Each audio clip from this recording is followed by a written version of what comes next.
Welcome back, everybody, to the Nerdcore podcast. The podcast reviews movies and talks that nerd shit. This is episode 729, and it is the first review of our Howard Hawks month. As Hawks month. Yeah. I am your host, the Nerd Chicano, here alongside our wonderful co host, Brad Young Yoda. What's up, everybody? Welcome to a wonderful, wonderful Monday evening. Monday night live, early and ad free. Over on patreon.com/nerdcore, where you can get this episode live early and ad free, so you can chat with us before anybody else gets to watch it on Tuesday at 12 p.m. Central Time. Brad, before we can get into today's review, this is one of my favorite months, man. This is one of my favorite months that we do. Just I always look forward to random director.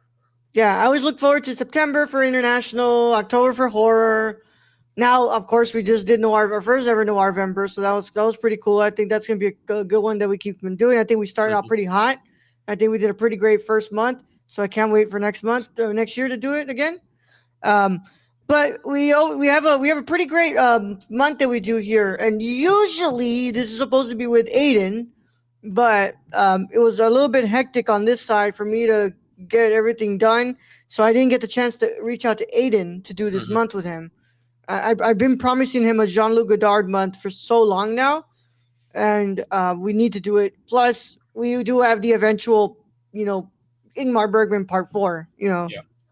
So, but December, we choose a director that we've either seen one or two or no films from them at all, and we cover them. We first started this tradition with, I believe, Andrei Tarkovsky, right, Brad? Yes, I believe so. I believe it was Tarkovsky. Yes. Then we did Kiarostami. Mm-hmm. We did great. Yeah, it was great. And I'm blanking on a lot of the other ones. I think we did all of Edward Yang. Yes, we did do Edward Yang. Yeah, we did Edward Yang in one of these months, which fucking one of my favorite directors now. Yeah. So we've done a lot of really good filmmakers throughout the years for this December month. And I'm so sorry, Brad. Our first one was Ingmar Bergman. Because it was with Ayden. It was with Ayden. It was Bergman, and then that turned into its own. Yeah, and then that went into Tarkovsky the next year, which went into Kiarostami, who was the female director we did? On Way. We did On Way. On Way was amazing. Yeah. I think that was our last one. I think On Way was our last one that we did. And this year we're going to be looking at an American director, Howard Hawks, and we're going to be starting off with his OG, the original 1932 version, 1932 edition of Scarface. But before we can get into the review, Brad, how are you doing, man? It's been kind of a rough day. A little bit of a rough day. It's better now. Yeah. So I gotta laugh at a roll, so that's always a good time. I guess, yeah. It's just I just did a long introduction explanation of December that we do here, and then you're like, yeah, I've had a long day. It's been a rough day. So I spent like 30 minutes shaving my facial hair, so that was a lot of fun. Yeah. So you got electric razor? No, that's my investment now that I'm actually growing facial hair. Yeah, you gotta get an electric one, like a Nordic. I think it's a Nordic. Yeah. One of those. Yeah, I'm gonna go ahead and put one in the in the Amazon wish list because I was like, that's I'm done with that. I was like, that was too damn long. I mean, you go through quite a few blades if you just doing the blade thing. So yeah. How are you doing, Raul? But Brad, everything's okay, man. Yeah, work was just a little bit rough, like just miscommunication, some stuff, and so I'll get over it. Hey, fuck it. Yeah. I don't. It's just the OCD is like, okay, what could I have done different? And it's just I'll get over it eventually.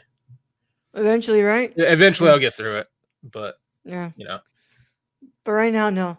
No, my mind, I don't know.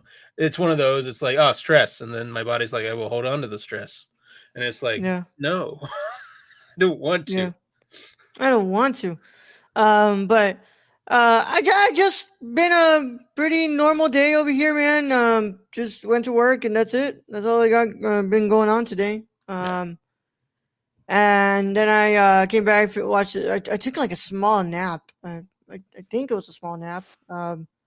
Don't know exactly when I knocked the fuck out, but I did.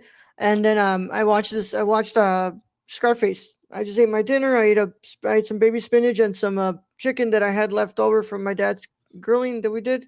Yeah. So I ate that. Yeah, I wanted to go work out today, but just everything just piled up. So I'm like, fuck, dude, I don't think I'm gonna be able to work out right now because I still got to cook some some ground turkey right now, and need to Are you meal prepping? Is that why? Yeah, I'm meal prepping. I got my shit out. I don't want to have to cook every fucking day to have my lunch and my dinner for work. So yeah, so that's what I've got going on right now. But yeah, other than that, just not much really going on here. Just chilling. I was watching some segments from Raw and just getting ourselves ready because this week is gonna be a little bit hectic in these 2 weeks, guys, that we're doing this. It's gonna be a little bit like a lot of stuff crammed in because we're trying to not have anything that we would have to postpone for the month. Because as you guys know, last week we're getting the holiday season. Yeah, that last week, Brad and I just don't record anything. Yeah, that last week. So what I'm trying to do is knock everything out early, so that way we could have extra days during the week that we could, possibly, record stuff early. So that way, the week before that holiday week, I'd be like, okay, Brad, let's just straight up do the fucking what's it called, the best of episodes, so that way we can have that ready to go, and we don't have to miss any uploads, or that way the only uploads that we would have to postpone are the best of episodes, and we're not left having to postpone actual reviews. So yeah, that's just a little look into the actual madness that goes behind the curtain. I mean, and now with all streaming more, I mean, it's a lot. It's a lot, but that's why this week is a little bit crammed. So today you get this one, and then Wednesday you got Spawn. Mm-hmm. Thursday you get Thursday review on Patreon, but also you have the next Spawn episode. After that review on Patreon. Friday you get you get nothing. Saturday is the public upload for the Thursday review that we do, and then Sunday we just do Doom Prophecy. Yeah. And tomorrow, in less than 5 hours, is my birthday. So damn, yeah, it's true, right? It's true. Tomorrow is your birthday. Yep. Yeah. And what better way to spend it than watching the movie for Thursday? Hey, my parents are gonna have some pizza and cake, and I'll go over there for a little bit, and then I'll come back and watch the movie. Pizza and cake, Brad. Yeah. Yeah. What else could a man want, right? I mean, I wasn't fighting them for it, so I'm okay with it. 38 is just such a generic fucking number. Yeah. 40 is really the one that you're looking forward to. I mean, 40 is when you have the big old freaking bash or whatever. I don't know. I've never liked birthday parties overly. Yeah. All right, man. Well, let's get this thing going, Brad. So, of course, we don't have there's no spoiler warning for this episode for this film. I'll just say we'll be back after these words from our sponsors. Today's episode of the Nerd Court is brought to you by SeatGeek. Whether you want to see your favorite band, sports team, or comedian, SeatGeek has you covered. We're proud to be partnering with SeatGeek to offer you $10 off your first order with code TheNerdCourt. That's $10 off your first order at SeatGeek.com with code THENERDCORPS. So take a seat at your next live event with SeatGeek. Thank you. Now let's get back to today's video. Brad, introduce them to 1932's Scarface. All right, roll.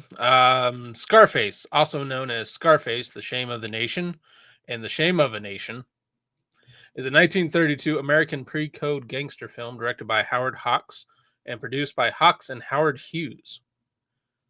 Really? Yeah. Wow.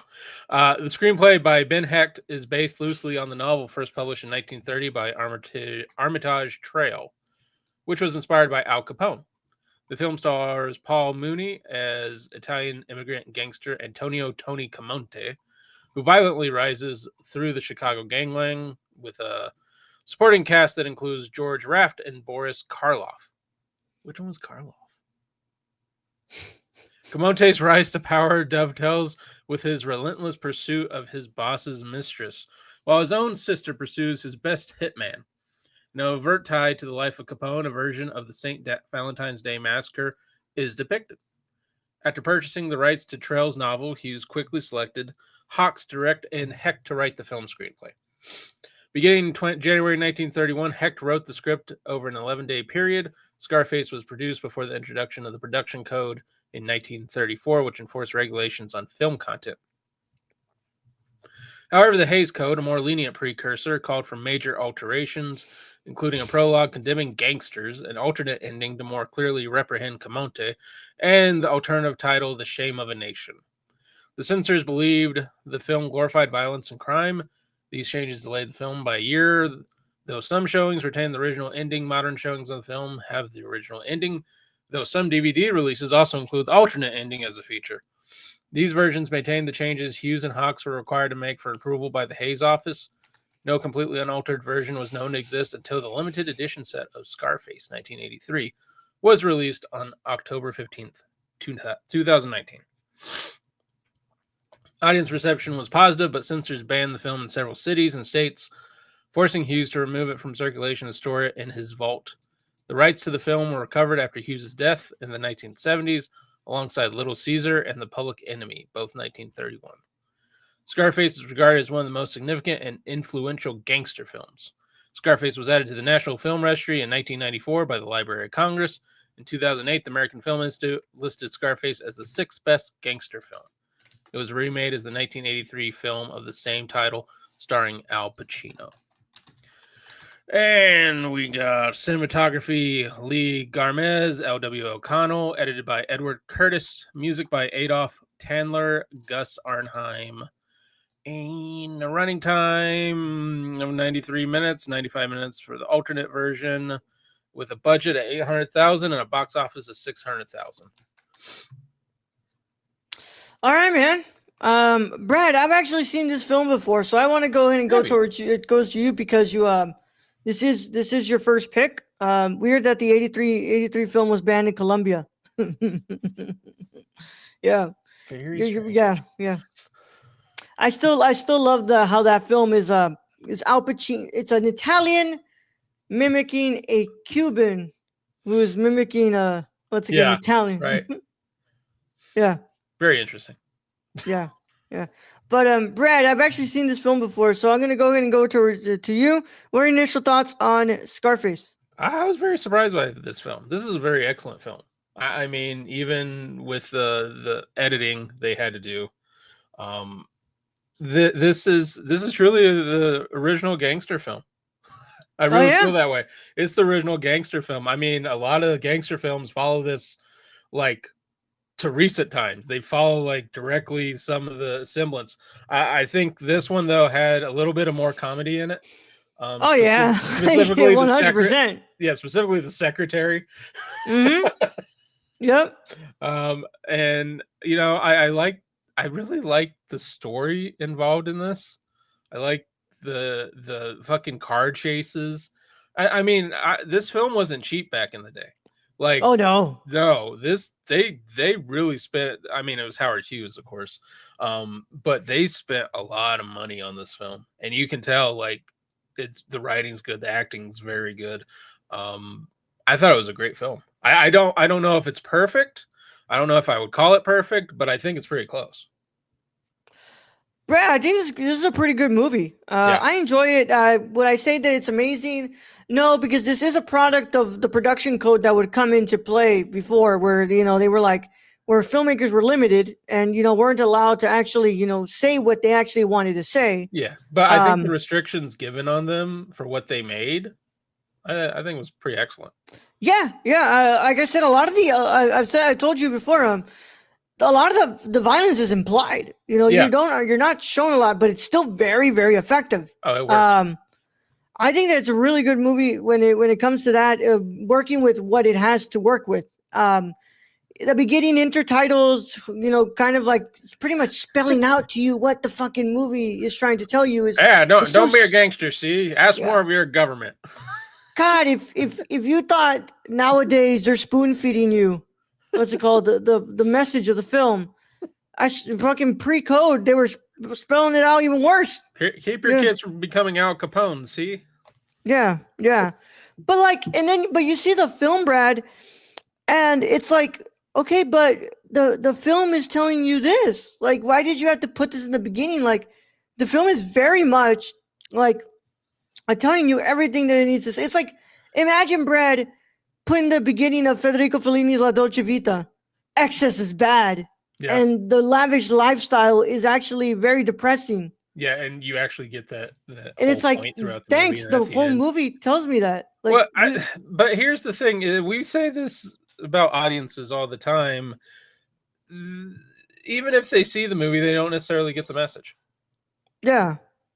So maybe it was that point. Maybe they just, government back in the day just wanted to put a little bit of extra in there of being like, yeah, don't be an Italian mobster. Yeah. Yeah. Also, oh my God, Brad, the accents are so funny, Brad. Oh yeah. They're so over exaggerated, Brad. Like, holy shit! Like, I'm okay with it. Like, I know it's that's part of what gives it the charm. Like the Yeah. whole like you know, it's like what's your name? I don't know his name. Tony, Yeah. what's his name? yeah. But Brad, what do you think about this about Tony in this film compared to Tony Montana in the Brian De Palma film? I mean, they're different. Like, they're way different. I think they're played Yeah. way differently. I think Tony Montana, like and maybe that's just because it's the goddamn 80s and you could do a lot more in that film, but he is far more violent. Violent at another level. I mean, this character is still violent, but like you said, it's violence off screen.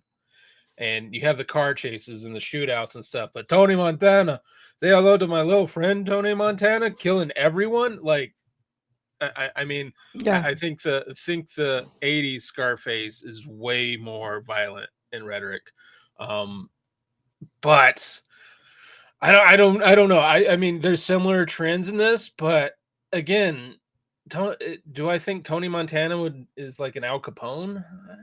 I don't know. I think more I don't like think I so. think he's more like the Pablo, like a Pablo Escobar. Yeah. Closer Whereas to that. in this one, this is definitely Al This is Capone. Capone. Yeah, Tony Camonte is 100% Capone, and especially in the way that he starts to control other aspects outside of his, criminal. Yeah. I mean, he's empire. in a gang and technically has a boss, but he's just controlling all of it anyway. Yeah. Which Yeah. I mean, this one's different that he dies. And Capone, of course, didn't get pinched and die. He died of syphilis after leaving prison.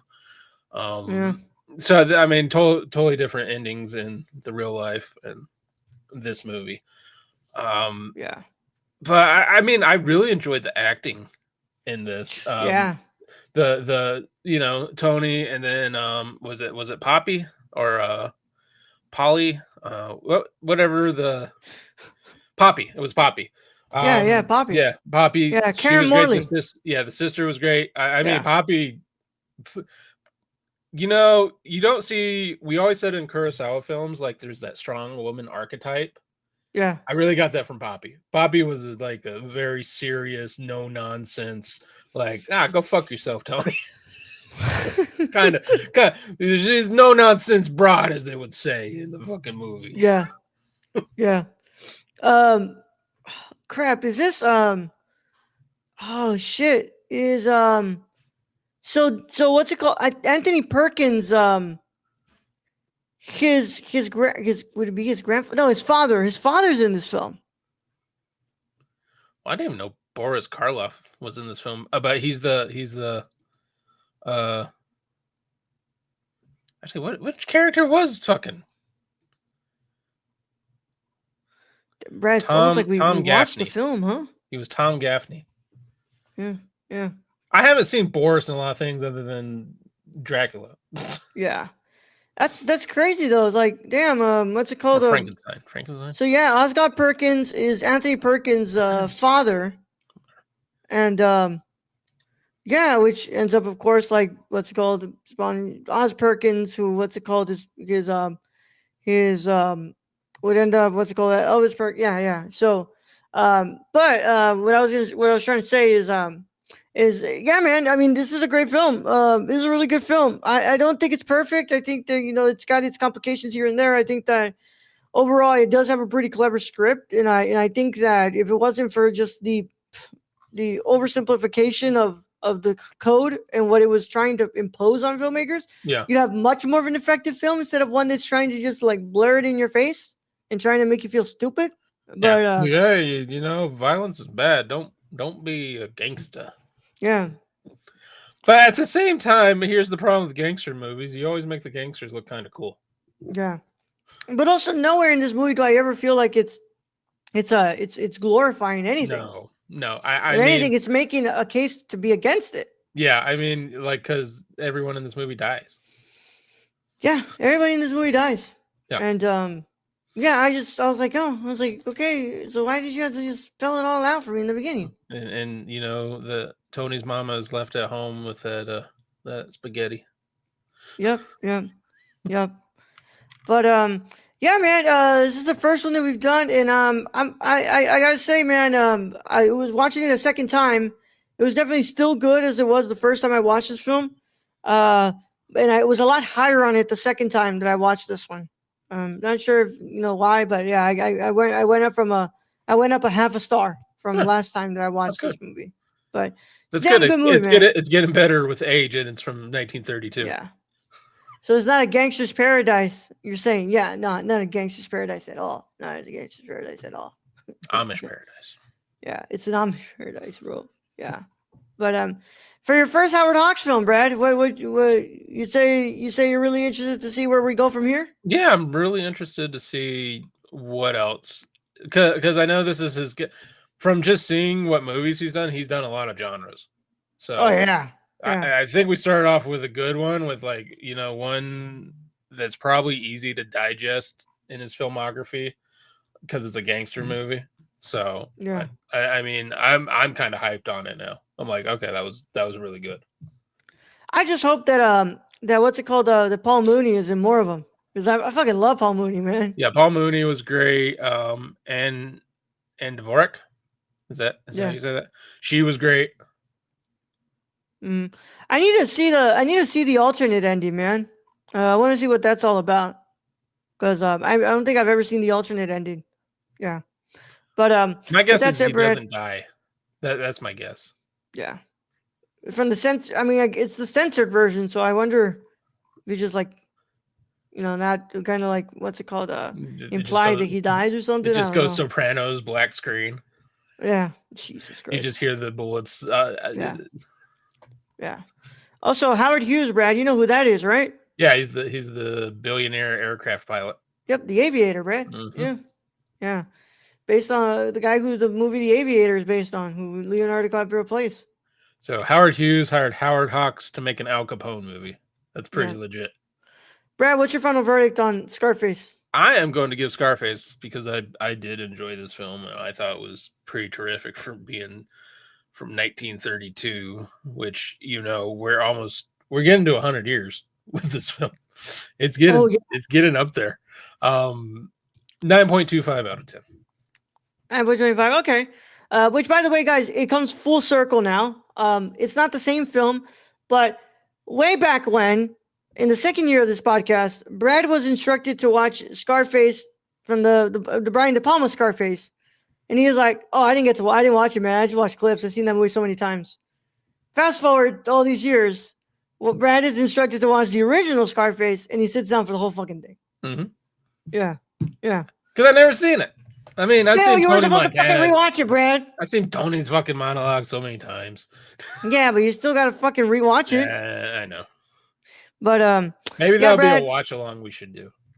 Yeah, Brad. I'm gonna go ahead and give Scarface 7.5 out of 10. I think it's still a good movie. If you enjoy it, it's just a little, you know, a little bit, what's it called, off here and there, and just the whole beginning just puts me off of the way that you just fucking, you know, put the government a little overreach for you. Yeah. Like, it's almost as they want to fucking preach the message that the film fucking already is gonna say to you. And it's like, yeah. You've seen the poster on someone's wall before. That's close enough. Yeah, good enough. The world is yours. The world is yours. Yeah.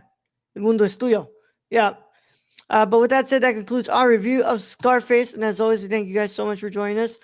Keep up to date with us on nerdcore.com, Twitter at the nerdcore _, Instagram, Letterboxd, and TikTok at the nerdcore, patreon.com/the nerdcore. For tiers as low as $1 a month, you get access to this episode live, early and ad-free, and get to chat with us just like Stacy was doing throughout this whole episode.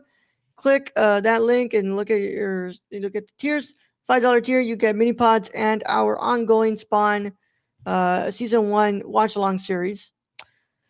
Also, make sure you join our Discord. The link is in the description below, so you can discuss with us movies, wrestling, TV shows, anything you fucking want. Honestly, it's all go free reign in there, so you can talk to us about whatever you want. Make sure if you're watching this on YouTube, you leave a comment on the video. Tell us what you think about the OG Scarface.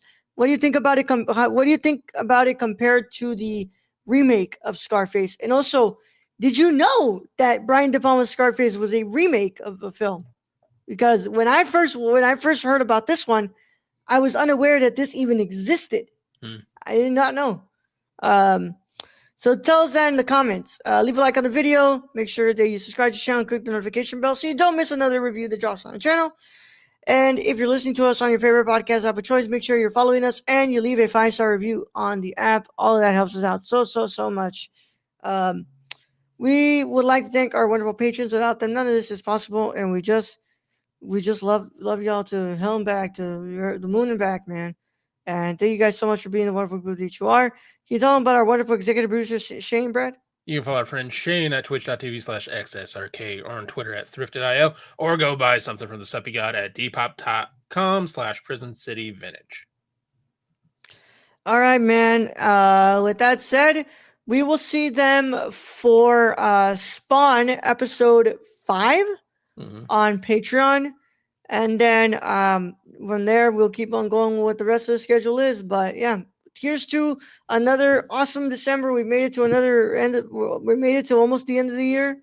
And we have another director that we get to watch. So, this year, really excited. This year's gone very quick. So fucking quick, Brad.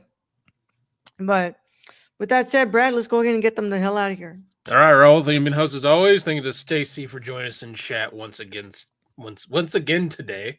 We appreciate you. Thank you to our listeners out there, our Patreon supporters. We appreciate each and every one of you. And to end this episode, don't be a crime boss. It doesn't pay. Maybe we should have that in writing before we go out. Young Yoda out.